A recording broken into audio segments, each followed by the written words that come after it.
জম্মু কাশ্মীরের ডোডায় সেনা জঙ্গি গুলির লড়াইয়ে নিহত 5 সেনা জওয়ান। জঙ্গিদের খোঁজে তল্লাশি জারি। ইতিমধ্যেই আপনাদের জানিয়ে রাখি, এক্স হ্যান্ডেলে শহীদদের প্রতি শ্রদ্ধা জ্ঞাপন করেছেন রাহুল গান্ধী। শোকাহত পরিবারের প্রতি গভীর সমবেদনা জ্ঞাপন কংগ্রেসের সাংসদের। আপনাদের জানিয়ে রাখি, জম্মু কাশ্মীরের ডোডায় সেনা জঙ্গি গুলির লড়াই, যে গুলি লড়াই ইতিমধ্যেই 5 সেনা জওয়ান নিহত হয়েছেন। জম্মু কাশ্মীরে এই নিয়ে গত 32 মাসে 48 জন সেনা জওয়ানের মৃত্যু হলো। এই ঘটনার প্রেক্ষিতে কর্নেল সৌমিত্র রায় তাঁর কি প্রতিক্রিয়া শোনাবো। তাদের প্রতি, তাদের ফ্যামিলির প্রতি সমবেদনা জানাচ্ছি।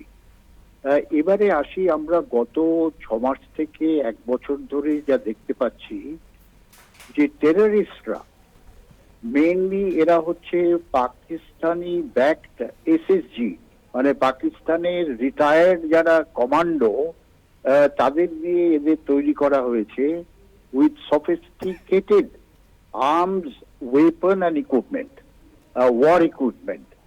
তার মধ্যে একটা ইন্টারেস্টিং কথা না বলে আমি পারছি না।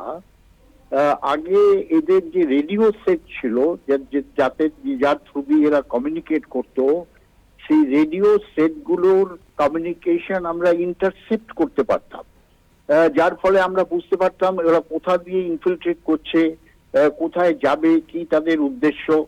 কিন্তু অফ লেট এরা এক ধরনের রেডিও সেট ব্যবহার করছে যেটা ইন্টারসেপ্ট প্রুফ, মানে সেই রেডিও সেটগুলোর কমিউনিকেশনকে ইন্টারসেপ্ট করা যাবে না।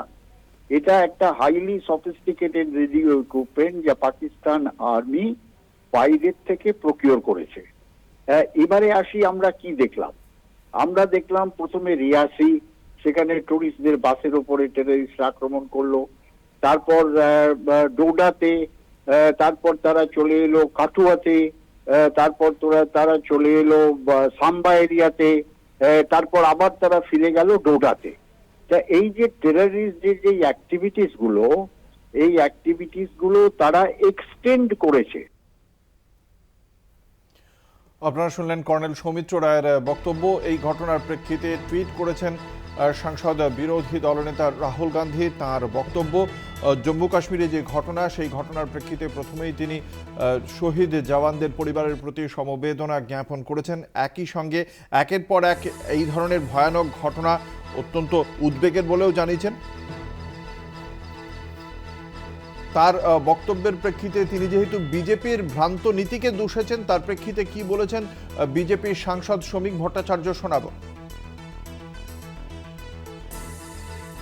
পাকিস্তানের সংবাদপত্রের প্রথম পাতায় রাহুল গান্ধীর বিবৃতি বেরোবে। 3 দিন ধরে রাহুল গান্ধীর বিবৃতি পাকিস্তানের সংবাদ মাধ্যম চালাবে। বিভিন্ন পাকিস্তান প্রভাবিত আন্তর্জাতিক ইংরেজি সংবাদ মাধ্যমগুলো, সেখানে তিনি বড় মাপের কভারেজ পাবেন। আসলে কংগ্রেস নিজের সামান্যতম অবশিষ্ট ঘরানাটাকে ধ্বংস করে ফেলেছে। কোনোদিন কাশ্মীর নিয়ে, কিন্তু ভারতের পররাষ্ট্র নীতি নিয়ে ঐক্যমত্যের বাইরে কোনো কিছু তৈরি হয়নি।